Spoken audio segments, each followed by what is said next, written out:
All right, our next speaker is the editorial vice president of the Ludwig von Mises Institute. That just scratches the surface of what he does day in and day out for the Institute. However, he is seemingly on the job 24/7, 365, keeping Mises.org going and the inspiration of so much of what we do at the Institute. He's, of course, a frequent writer for Mises.org. He's been a frequent writer for LewRockwell.com. He writes a column for The Wanderer. And, of course, he's the author of a book I'm sure you're all familiar with called Sing Like a Catholic. Or not. But he's got a new book coming out. And I wish we had it today to sell, but we don't. But we're going to have it very, very soon. Please look for it. It's going to be called Bourbon for Breakfast. Living Outside the Status Quo. It's a clever title. He's a clever speaker. He's going to talk today about the cultural upheaval of loose money. Please help me welcome Mr. Jeffrey A. Tucker.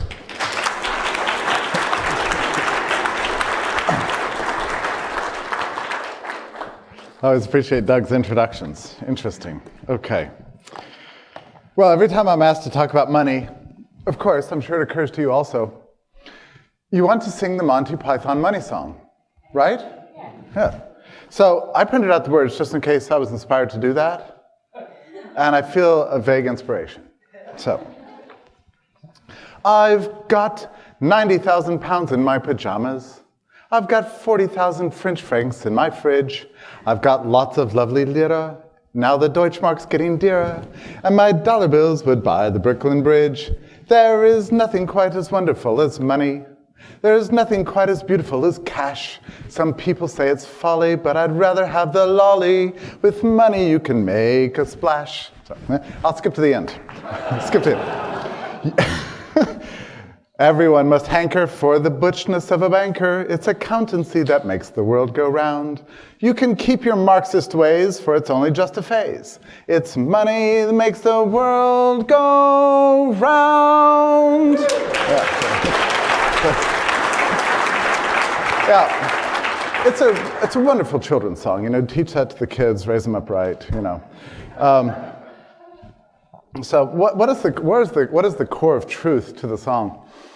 I like the phrase, it's accountancy that makes the world go round, because it illustrates something about the case that Mises made concerning money, that it allows us to calculate profit and loss, and it's the calculation of profit and loss that gives us the tools to build up an economic structure and ultimately civilization.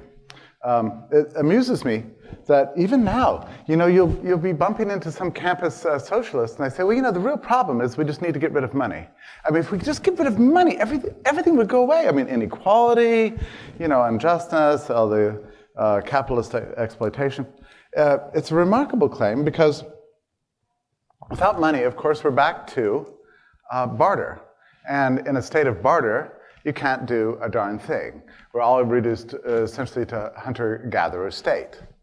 And it was Mises' great contribution in 1912 in his book, The Theory of Money and Credit, which I notice we have brought with us now. 1912. So almost 100 years ago, he spelled out this marvelous treatise. He explained the origin of money, its function.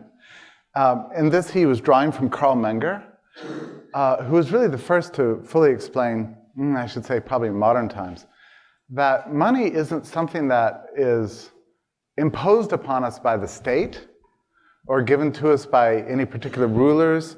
And it didn't come about through a consensus. For example, we can't all just in this room decide that we're going to make a new currency out of this Hilton meeting notes sheet or something like that. It doesn't work that way.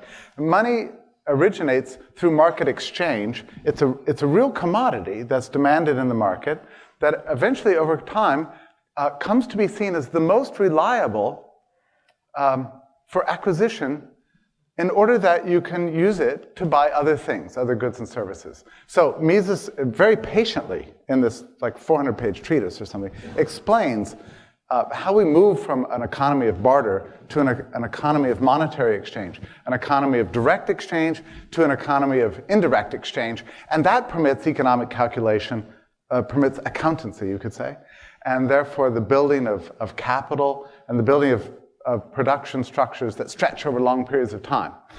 So you can begin to make sense out of the world. That's the purpose of money.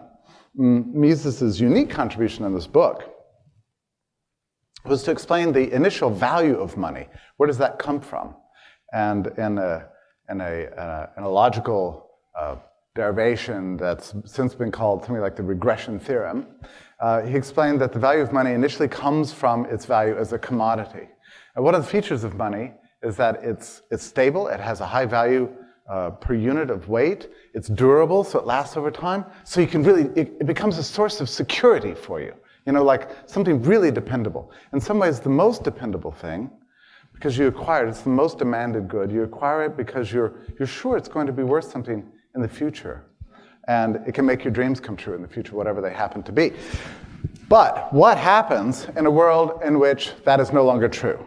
When money doesn't make the world go round anymore, when you can't depend on it, it's no longer your source of security, and instead becomes worthless. It's demonetized.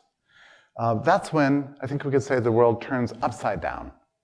And history provides us many examples of this, many intriguing examples that begin to fascinate you once you study them.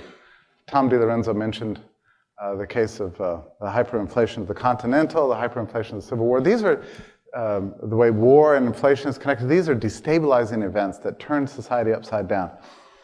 You wonder why it is that anybody would fall into this policy of inflationism. You know, we've learned again and again and again, I mean, since the ancient world, that inflation is folly, and yet we keep doing it. And I don't think it's just merely because it has some advantages for the government or for some producers or for debtors or whatever. It's also because some people actually favor that. They favor the way inflation creates a kind of social upheaval. And I think that's what I'd like to talk about here a little bit. First, I'd like to quote from Mises's book 100 years ago. Now, keep in mind that the 20th century is the age of central banking. It's the longest period of time in the history of the world where most governments in the world have had central banks that have systematically destroyed currency. And from that fact follows many other things that you can understand about the 20th century that you would not have understood unless you understood this causal relationship. So here he is writing in 1912. Mises warns us about this problem. He says, 1912, the arguments urged in favor of centralization, monopolization, and state control of banks of issue in general, and of credit issuing banks in particular, are thoroughly unsound. Mises is great, really clear. During the past 20 or 30 years, the literature of banking has got so thoroughly lost among the details of commercial technique, and has so entirely abandoned the economic point of view, and so completely surrendered itself to the influence of the most undisguised kinds of etatistic argument, by which it's a French word, means statist or government biased argument. That in order to find anything that's correct, anything that's really sound on this question of money and banking, you have to go back to banking literature and policy of 2 or 3 generations ago. Mises was observing this. It was true in America too, you know. The 19th century was filled with hard money writers. People understood the need of the gold standard, anti-central banking writers like Tom DiLorenzo was talking about. By 1912, in the United States, you could hardly find anybody who was against the Fed. The economics establishment had been largely corrupted. So he sums up what's wrong with central banks. He says, their one intent may be summed up in one sentence. By hook or crook, keep the rate of discount down. They have achieved the circumvention of all the natural and legal obstacles that hinder the reduction of the bank rate below the natural rate of interest. And with this one tool, you can destroy civilization. Seems amazing, doesn't it? But if you've got a central bank constantly suppressing an interest rate below its natural rate, everything can unravel in time. And that's in effect what's happened in the 20th century. Mises saw it. So Mises favored safeguards, some kind of restriction on central banks so that they wouldn't They wouldn't inflate. But he said it's not enough. It's not enough to simply restrict a central bank. What we need to do is restrict the ambitions that lead the central bank to do what it does. He says money is part of the mechanism of the free market in a social order based on private property and the means of production. Only where political forces are not antagonistic to private property and the means of production is it possible to work out aiming at the greatest possible stability of the objective exchange value of money. What he means to say is that, look, inflation and monetary expansion is not just an end in itself. It serves ideological ends. And those ends include like expanding the state, favoring debtors over creditors, favoring social revolution, funding wars, all these things that are really behind inflationary policy. And Mises says we have to get rid of the ideology that's backing these various policies that inflation is funding before we'll get true stability. I would like to talk today about 10, what I'm kind of calling 10 cultural effects of inflation, and kind of enumerate them one by one. And in so doing, we're going to be drawing on the work of Guido Hülsmann, Murray Rothbard, many other writers. Doug French has contributed to this literature beautifully. I would like to focus a little bit in particular on what happened in Germany during the hyperinflation of the mark in the early 1920s. I think we do well to learn something about this, because as I was reading about it, I was really spooked about the ways in which that experience seems to have some parallels with our own.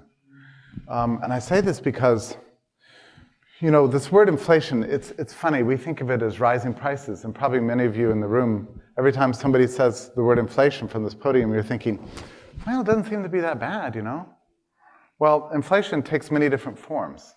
The old definition of inflation in the 19th century, when you read a dictionary, it said the expansion of money and credit. Right? It didn't say anything about rising prices. Rising prices are one of the effects of inflation. Nowadays, people use the word inflation to just mean prices are going up. But if you think of it that way, you'll miss a lot of the underlying dynamic of what happens in an inflationary economy.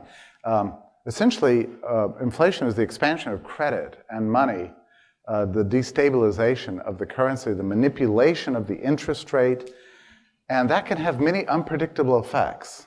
And it's not like a machine. It's not like the central bank pushes the button and that causes prices to rise over here, and if the prices aren't going up, then everything's safe, I mean, what you have here is essentially the central bank violating natural law. And the spillover effects of that can be unpredictable, unpredictably dangerous.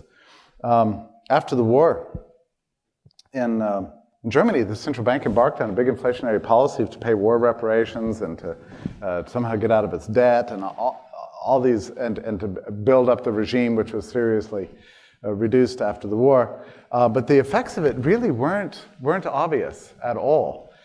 Even up to 1918, inflation was running, anywhere between 1% and 6%, and it was actually lower inflation. The price inflation rate was running, 6% or something. It was actually lower than in many other European countries and the US. So nobody had any real reason to worry too much. By 1923, 5 years later, the mark had fallen to 1/trillionth of its value of the previous 5 years, without any big drastic change in central bank policy. It just persisted. What happened was that the psychology changed, and people began to act differently. And it was like a forest fire that went out of control. And by 1923, the whole thing began to unravel.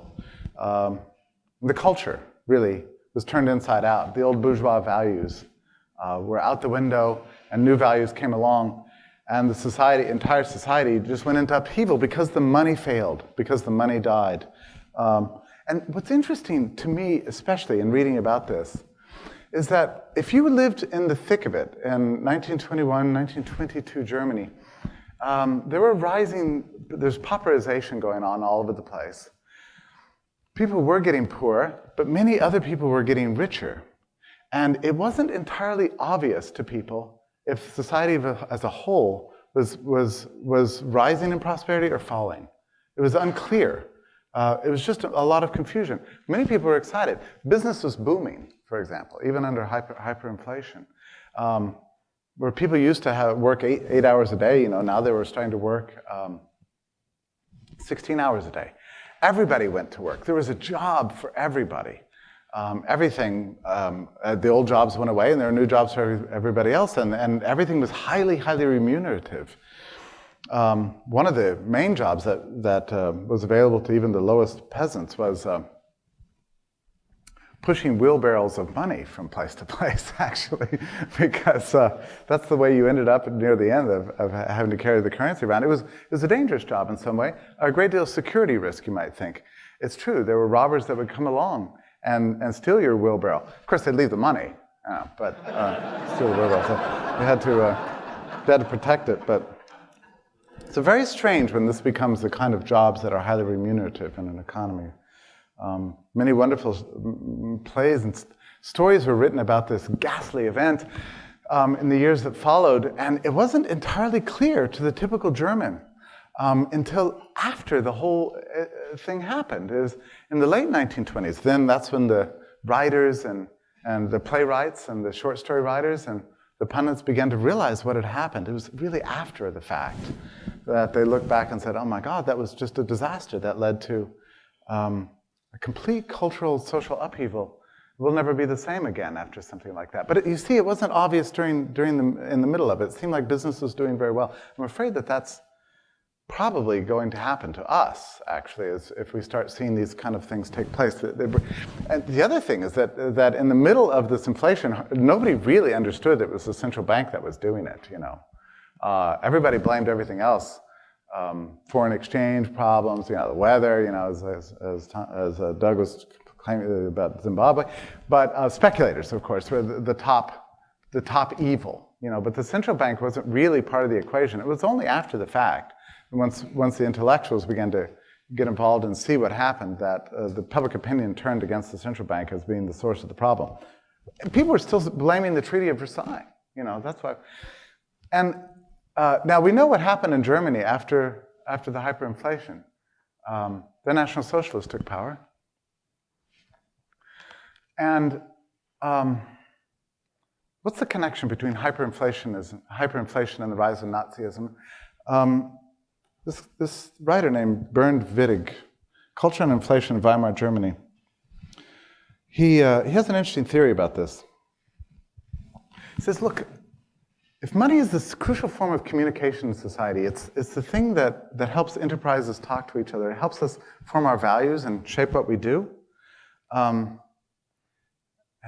helps us how to undertake our activities every day.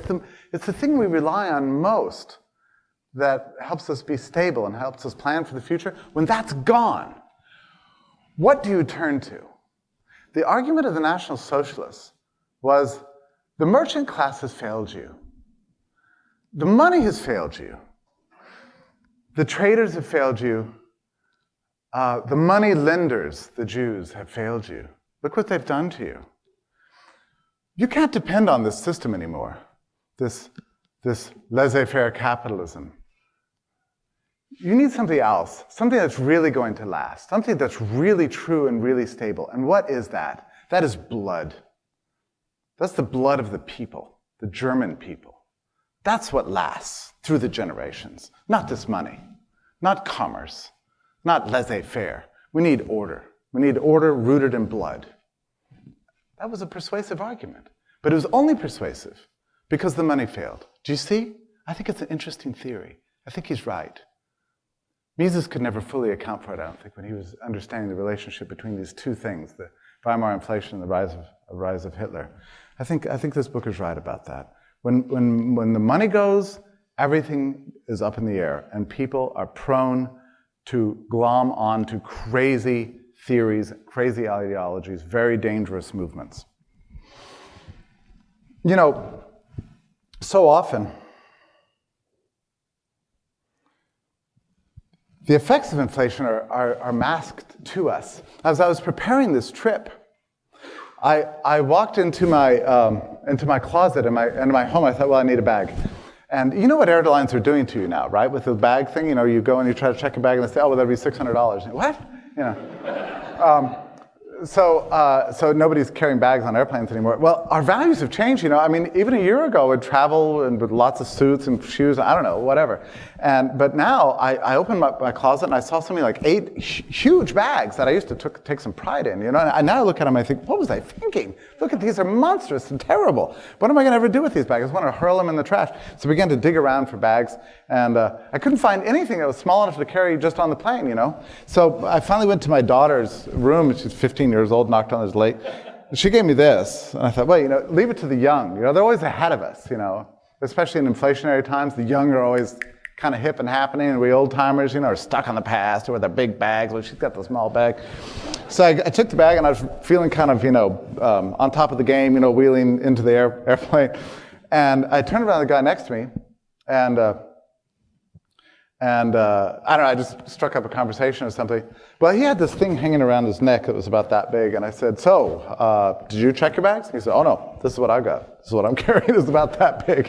So I suddenly felt like I was behind the times with my, that's our future. Now, but how do you trace this to inflation? I mean, how's this related to inflation? Well, the oil prices went up. The airplanes discovered that they wanted to get more value out of their flights. They're starting to rent out all the baggage spaces to carriers that are willing to pay more, and so there's an opportunity cost every time they pack a bag for us.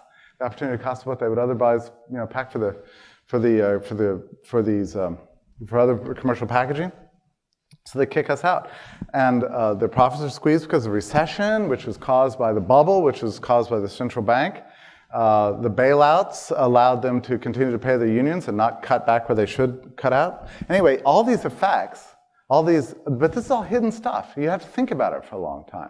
Even the terrorist incidents, are probably ultimately blamed on inflation. Why did Bush think he could have that war back in '89 that stirred up every terrorist in the world? Now, with an inflationary policy, you have an unconstrained vision. Like Thomas Sowell talks about unconstrained vision. Hey, why don't we have free health care for everybody and free drugs for everybody? Yeah, why not? And what's stopping it? Why don't we? There's some bad guys in the world. Don't you think about it? Just kind of launch some missiles at them, kill them, and clean up the. Yeah, let's do it. Hey, why don't we educate every last person, and so they could we'll just make sure that pay for everybody to get a PhD, and also a huge home. Yeah, sure, why not? What's stopping it? When you got the printing presses running, everything seems possible. It's an unconstrained vision. That's the state you have under a central bank. Let me just list these things. This is what I came up with. Number one, inflation. Central bank funds a vast expansion of government and a loss of individual responsibility. This is, I think, the number one problem. I mean, if you could have inflation, you could deal with the economic effects, but the fact that it's fueling Leviathan and expanding the state with this unconstrained vision, extremely dangerous. The crushing of intermediate institutions and the decline of family and other social units. Mises, by the way, this is brand new in print. Ludwig von Mises on Money and Inflation, a synthesis of several lectures. And I can tell you, when you're reading through these things, he was a different guy when he would lecture as versus when he was writing Human Actions. He would tell these great stories. But he talks about how all throughout the 19th century, in Vienna and Austria and Germany and all over Europe, that there were vast foundations that had been established with private money to care for widows and orphans and the poor that were elaborate and huge, just like in the United States, and that these were all wiped out through the inflation, making society radically vulnerable. So what inflation does, it destroys these. The inflationary policy destroys these intermediating institutions, the things that stand between us as individuals and the state. I'm talking about churches, civil associations, all these organizations that rely on private funding, the leftovers of our production that we don't use for eating and feeding or clothing ourselves. These go to fund these big nonprofit organizations. Well, they get destroyed through inflation, and it made Europe very vulnerable to the state. The family issue in the United States is a very interesting one because if you look at the data, you go to the women's studies departments, they herald the glories of the professionalization of all women. Wow, women, didn't used to just get remunerative work. They could just sort of stay at home or whatever.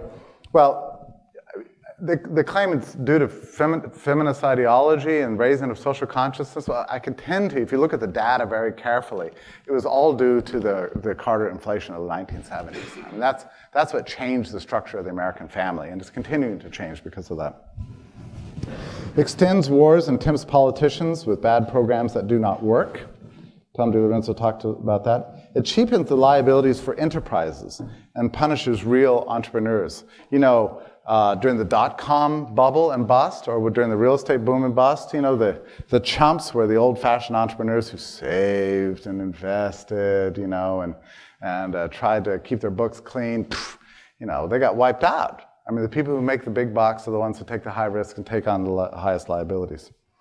It subsidizes going into debt for individuals and addiction to credit. Did you know how bad American addiction to credit was before the bust of 2008? I had no idea. I turned on the television. I saw some guy going, I don't know what's with this car company. I'm trying to buy a car, and they wanted me to put down like $400. I didn't know it had gotten that bad. I mean, it's insane. Brings about financial dependency. We live in Auburn. Auburn is a student town. I've never seen anything like it. It teaches the youth how to live in the present. They become disrespectful to our elders, betrays their camp. They begin to look at everybody older than them. Anybody who has old-timey values is just a bunch of chumps. They're not with the times. Very dangerous. It brings about a shift in professions toward finance and causes rampant materialism. It happened in Germany. It happens anywhere you see these big bubbles develop. People just glom onto finance. They're making money by trading money, and that's it. This is one of my favorite. This is number 9. Inspires language and dress to become sloppy. I'm sort of a sociologist of these kinds of issues of manners and dress, and you can trace it actually out throughout. You can look at the business cycle and compare it with books on what people are wearing. People dress up during recessions and dress down during booms. It's an interesting thing. That's a different lecture, though, isn't it? My 10th one is the one that Tom already brought up. It turns people against capitalism. And let me just tell you, I think this is the number one dangerous aspect, probably number one most dangerous aspect of inflationism. How many people do you know are blaming the boom bust today on capitalism? They say it's discredited capitalism. This is the number one thing I hear all the time. And I was just the other day in a coffee shop. I was reading this book, and a guy comes up to me and says, a friend of mine, he's from Germany. He was raised in liberally minded public schools in Germany. He said, culture inflation in Weimar, Germany. And then he said to me, Weimar, the last great hurrah of laissez-faire capitalism. And he's looking at me like that. And I'm kind of staring back thinking, do I want to continue reading my book or have a 2-hour-long argument with this guy? So I decided to continue reading the book. But listen, he's raised in German public schools, a liberal, progressive public school. He said what Hitler said. You see? This is what inflation does. It discredits the private property capitalistic order. It needs to be uprooted from a truly free society. A truly free society, as Greenspan once said, should not have a central bank. It should have a money that's a market money. That can be a gold standard. It can be any money that the market chooses. It can be competitive currencies, but it should not be regulated by the central planners, the Soviet-style central planners in the central bank, which will continue to undermine capitalism with everything that they do.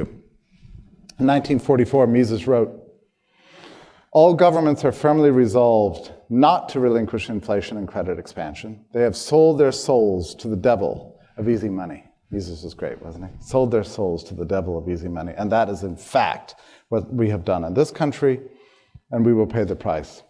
But listen, what's the answer? I think the answer we see before us. In the last 2 years, I have seen more public discussion of issues of the Fed and paper money and the problems of credit expansion and even the Austrian business cycle theory than I've seen in my entire life. I never thought I would see anything like it.